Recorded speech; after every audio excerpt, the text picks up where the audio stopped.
Welcome to the Art Gallery. Here we'll be looking at video game cover art. There's a saying, don't judge a book by its cover, which is true. Sometimes the cover does not accurately represent the work that is inside.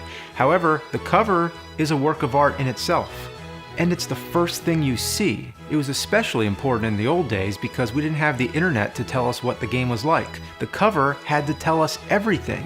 So it's about time we give game cover art the attention it's due.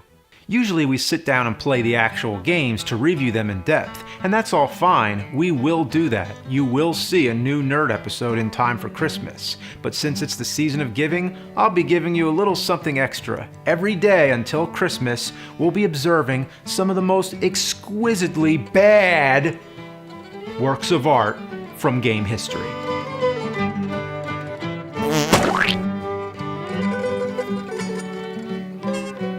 Pro Wrestling for the Sega Master System. Absolutely stunning. This work is all about irony, in the sense that it uses the term pro for professional, yet goes for an amateurish style. The background grid paper is reminiscent of the graph paper used in school for math and geometry. Students always doodle on that paper, right? And I don't mean they doodle on it, I mean they scribble on it, okay? Anyway. It looks like something a bored student would draw during class when they're supposed to be doing their work. The most striking thing about the cover is the wrestler who has no head, yet is doing a chokehold on a head. Is it his own head or somebody else's? Whatever the case, it's a very non-traditional wrestling move. Once again, it's ironic that the cover is so traditional, with the same font and background as other Sega Master System games. They all have a uniform look, but this wrestler who stands outside the corner of the game box, his method goes literally off the grid. Let's assume he is wrestling his own head. It's body versus head. It depicts the internal struggle of brains against bronze. The wrestler who develops his muscle over mind shows that muscle is winning the battle. And after all, the term professional wrestling implies the staged form of wrestling to entertain at the audience's suspension of disbelief. Can we suspend our disbelief? Or does this cover make no sense?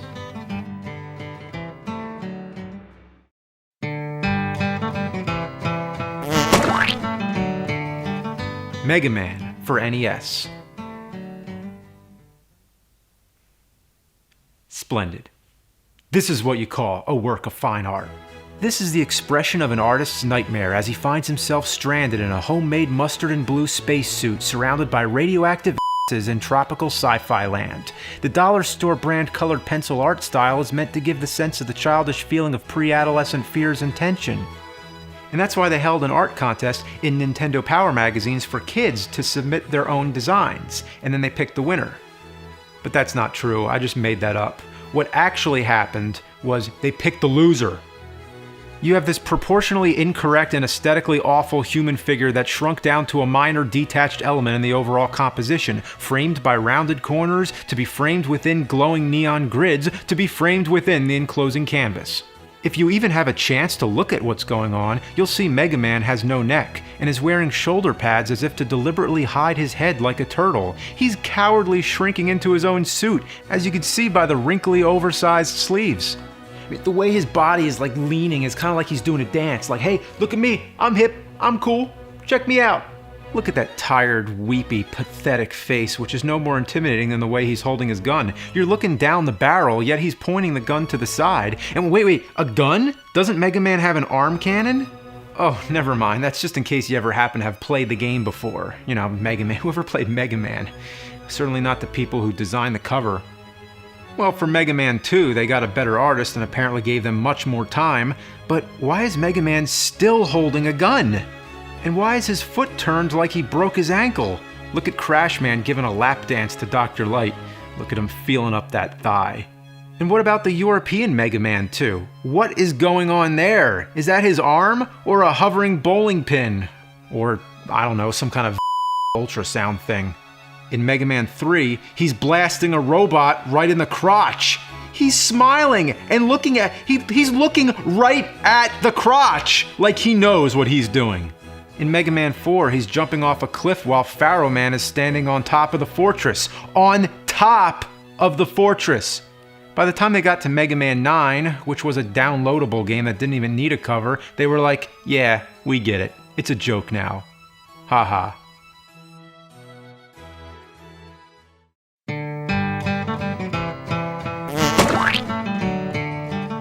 Shatterhand for NES. Marvelous. It's a beautiful portrait of a man who just felt the need to smash his fist into the game's own title. He's breaking his hand on the word hand. How profound. But he's not really hitting it dead on. He is perhaps punching at something else, and his knuckles just happen to graze it. It was an accident. He can't see with those ultra-dark sunglasses on, but he only broke off part of the H, so it's all good. People question what the Mona Lisa is smiling at, but I wonder, what is the Shatterhand man punching at? Or could it be that he's not really punching at all? Notice the way his arm is bent. It's too relaxed to be a punch. I think he's giving you a bro fist bump. His expression seems to say, "Sup, man?" With the exaggerated perspective of the fist in the foreground, the details should be more focused, more present, more realistic than the descending planes. But instead, the fist is as unnatural as possible, with odd folds that resemble foreskin on a. And did I mention the biomechanical skeletal structure underneath the skin? No? Well, that's because you don't see it at first, because it's almost hidden behind the bulky text. And only one knuckle is hitting the letter, yet two knuckles have damaged flesh. It begs the question, what did he punch the first time? To piece together the whole story, I'm going to look into the background. My guess is that's supposed to be the Empire State Building, New York City. That's a real place. You can't be a to live there. But this guy just couldn't take it. So bam! Fist flying! Shattering as it hits the fourth wall reality! So what's with the Terminator thing going on? I think it represents man and machine. Specifically, humanity's dependence on technology and tools. The hand as man's biological inherent machine. The hand to do man's dirty work. Which reminds me, whoever made this cover was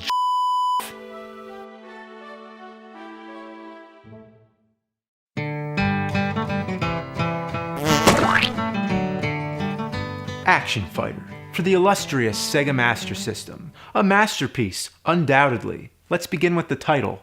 Action Fighter tells you everything you need to know. Action suggests battles, shootouts, vehicle chases, and explosions. The single word action encompasses everything we expect in a game on the primitive subconscious level.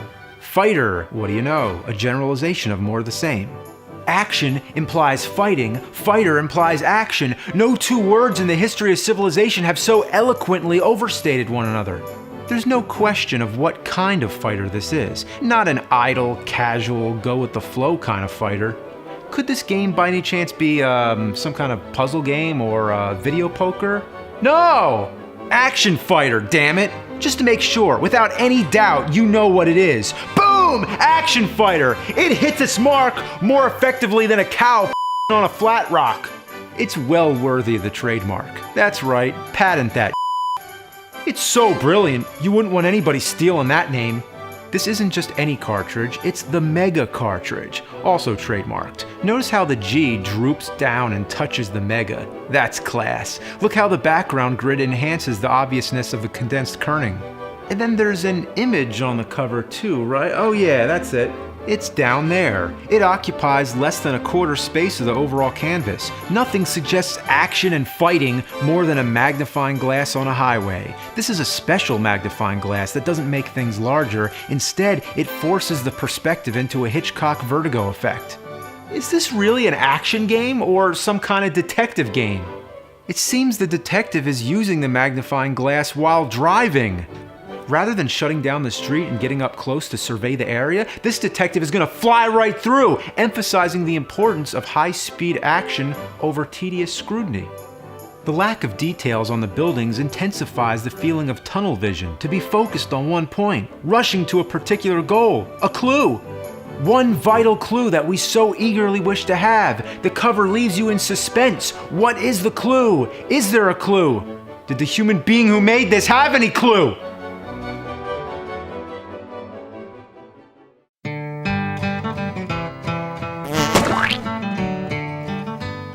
Shingen the Ruler on NES. Here we have a decently rendered male face, which seems to disappear into an image of an army riding on horses. It's as if a cloud of less detailed, more generic art floated in front of him. Why would this be so important that it needs to intrude on the focal character? It's as if the background took a bite out of the side of his face. I believe it symbolizes the conformity to a larger society of socio-economic repression. It should be noted that sometimes the art on the box is different than the art on the game cartridge. On the cartridge, he's obscured even more by the damn instructions. Why is this on the cartridge? Seems like somebody really hated that artwork and wanted to do everything they could to cover it up. Or maybe they'd never seen a video game before. The instructions come with the game! You know, on paper, in a little booklet. You don't need it on the cartridge. Of course, it's not the full, detailed instructions, but they sure fit as much as they could. Just for a quick reference, in case you're playing the game and you either lost the instructions, or you find it easier to look at the cartridge while you're playing the cartridge. And this would only work in a top loader. If you had the original NES model, you wouldn't even see the cartridge. Maybe it's meant to be read like some kind of art house poetry. Yield, money, disaster, product. Yeah, this product was a disaster that you should yield before spending money. Shingen seems to be peeking out from the cluttered mess of periodic table-like frames of clinical information as if to say, hey, it's me, look at me, look at me! This is horse. I can't even pretend. Does this make you want to play the game? Was it so complicated they had to put the rules on the cover? Is it because the game is called Shingen the Ruler? They thought it must have the rules? I'm surprised they didn't put an image of a measuring ruler on it. Well, we're gonna need to find the longest tape measure in existence because I didn't know they stacked this high!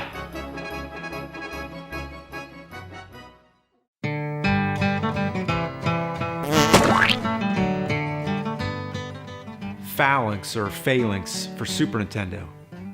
Well, the game is a 2D space shooter. It says, plain as day, the hyperspeed shootout in space. Many would say this cover has nothing to do with the game. But of course it does. There's a spaceship. See? They got it in there. That little magic Disney Tinkerbell sparkle whizzing by way back there in the background. There's no getting around it. The main focus is an old man playing a banjo. Because isn't that the first thing you think of when you think of a hyperspeed shootout in space? But maybe I'm wrong. Maybe this guy is in the game. Yeah, in fact, he's a major part of the game. You just never unlocked that part yet. This is a mall Santa Claus. This is what he does the rest of the year. He's sitting on his porch, playing his banjo. He's been drinking a lot of moonshine, so he fantasizes and pictures himself flying a spaceship, shooting aliens, perhaps a projection of his deep-rooted racism against anyone or anything foreign.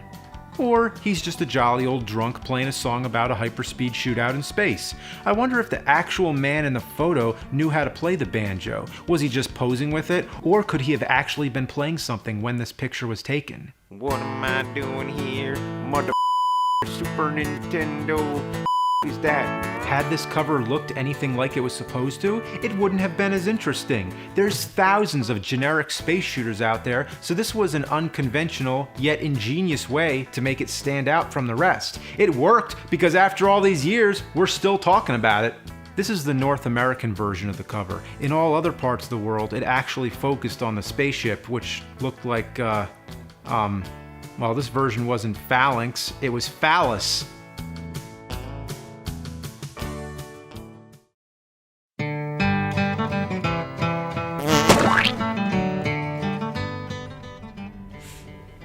Snow White for PlayStation 2.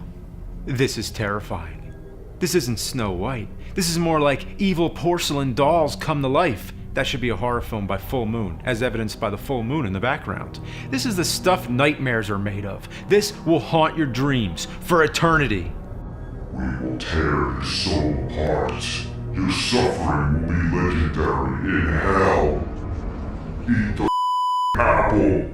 Phoenix Games also made this scary-looking Pinocchio game. I guess they specialized in up fairy tale covers frightening young children. Somebody didn't understand the idea of cover art. It doesn't have to look like the in-game graphics. And am I reading this correctly? Does it say Snow White and the 7 Clever Boys? I thought it was the 7 Dwarves. Were they trying to differentiate it from the Disney film to avoid a lawsuit? Well, it was originally from Grimm's fairy tales, so if they're going to avoid the name, what about the likeness? It obviously looks like the Disney characters, although twisted up versions. And are they 7 boys? Really? Boys? Or more like old men? Besides, I only see 4. Where's the other 3? Well, there's 3 trees. Maybe the witch turned them into trees. Or perhaps the trees are a representation of humanity's dying relationship with nature. The game is rated 3 and up. I think that means these demonic need to take 3 more souls. Oh no. No! No! No! Get me out of here!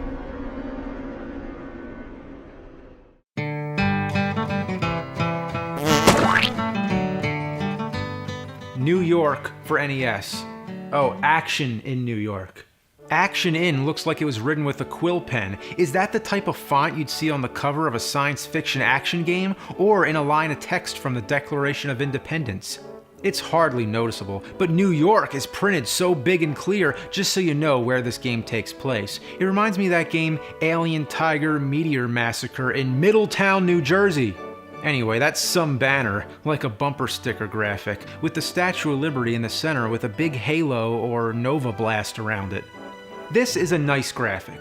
For a t-shirt or a hat. This is like something you'd see in a gift shop. This is the perfect postcard to promote New York City, because nothing says New York more than a man screaming point blank at a robot. I tell you, crazy happens in New York City. People screaming at robots, a man shattering his fist against the fabric of space and time. Maybe that robot is the Shatterhand man after he finished punching all the flesh from his body. The man's face radiates with anger, beaming with expression, while the robot stares back at him with a flat, featureless face like a metal trash can. Look at the intensity, the raw emotion, so powerful that it harnesses the lightning. The lightning portrays nature, the only thing that comes between man and machine. It splits the contrast between the imperfect, emotionally driven human being and the unflinching synthetic creation of his own design. The robot represents technology, the man represents humanity's frustration yet unwillingness to live without technology. This does not look like a man who is in combat in a science fiction world. This looks like a man who is mad because his iPhone froze. The man is clearly not ready to attack the robot. Wouldn't his arms be up? How did he get so close before raising his arms to fight? That's because he has no intention to destroy it. He just wants it to do what it's supposed to, but the machine doesn't care. It looks like the robot has just shot a laser from its eyebrows, and we just happened to catch this image the very instant before it blasted the man right through his eyeballs, splattering his brains all over the place. If only he had his laser reflectant visor down. Dumb. By the way, the game is a 2D space shooter, the European version of a game called SCAT. It's the same game, only the title is different. SCAT stands for Special Cybernetic Attack Team, but the word SCAT actually means animal.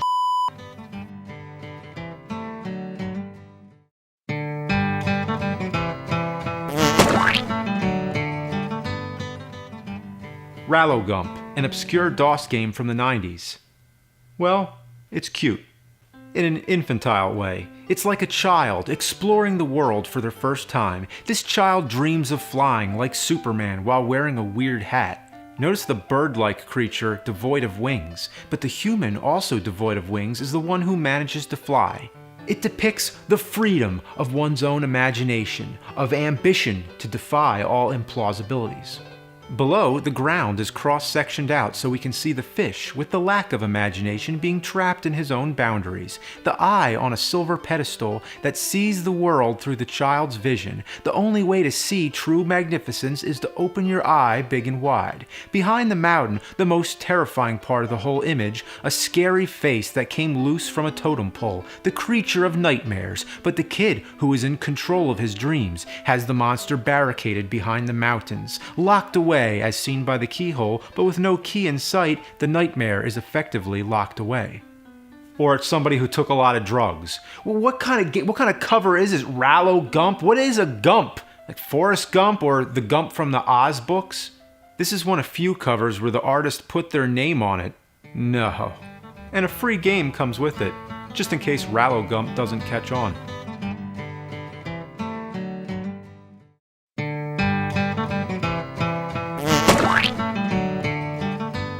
Ghost Lion for NES. It's medieval aerobics time. The tights, the sword, the jewels, the Egyptian snake armband, the wild golden hair going past her ass, the oversized sleeveless shirt that looks like she borrowed it from Arnold Schwarzenegger. You know what? This is awesome. I want to see somebody cosplay as the Ghost Lion girl. This is an 80s metal album cover, there's no doubt about it, but at the last minute they decided to turn it into an NES game instead. I want to hear the band Ghost Lion. There was an 80s band called Lion who did the Transformers movie theme song. There was also White Lion, and apparently there is or was a band called Ghost Lion, according to MySpace. So what about the lion? Why is it behind the mountains? Is it giant? It doesn't look like any of these elements exist in the same place. Notice how three-dimensionally detailed the girl is compared to the flatness of the lion and the pink background plane. I think that's all part of a cardboard cutout, and she's posing in front of it.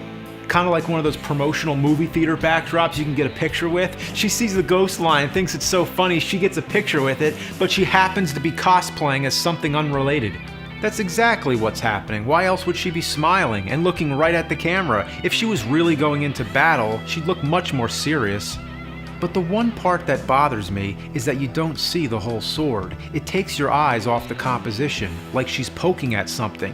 What is happening? Is she stabbing somebody? Is that why she has that devilish grin? There's no question what decade this is. This is the 80s. But you want to know a little surprise? The game came out in '92.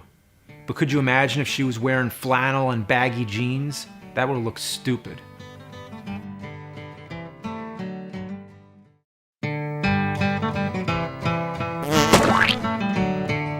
Eliminator Boat Duel for NES.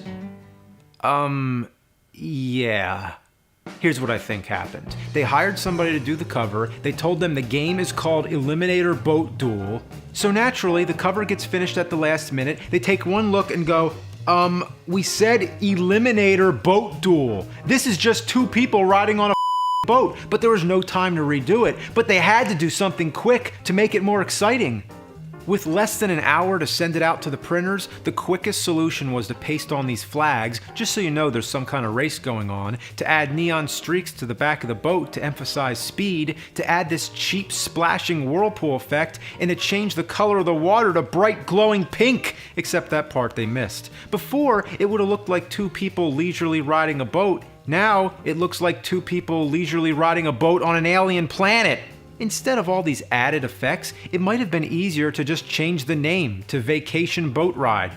If you look closely at the woman's hair, I don't think it's hair. I think it's a surfboard and she's leaning behind it. What's with the glowing mountain peaks? Are those supposed to be sunsets? 2 sunsets? It is an alien world, maybe in the same solar system as Tatooine. Or is this what the Earth looks like after Electro Brain zaps all your brain cells? Just looking at it's burning my eyes. Get it off the screen! The European cover was much better. Absurd, yes, but it looks more like a boat duel. Clearly a race is going on since there's actually more than one boat, even though the guy and the girl are still relaxed. But that's because they're so good at winning. This is Mr. and Mrs. Perfect. How can I not mention the giant magnificent breasts? Damn, and they came so close to being covered by the Nintendo seal of quality. Somebody said, make sure to move that down a little. Imagine seeing that on a game when you're 5 years old. In the US, we definitely got the end of the deal for this one. Even the end label couldn't spell Eliminator. Eliminator.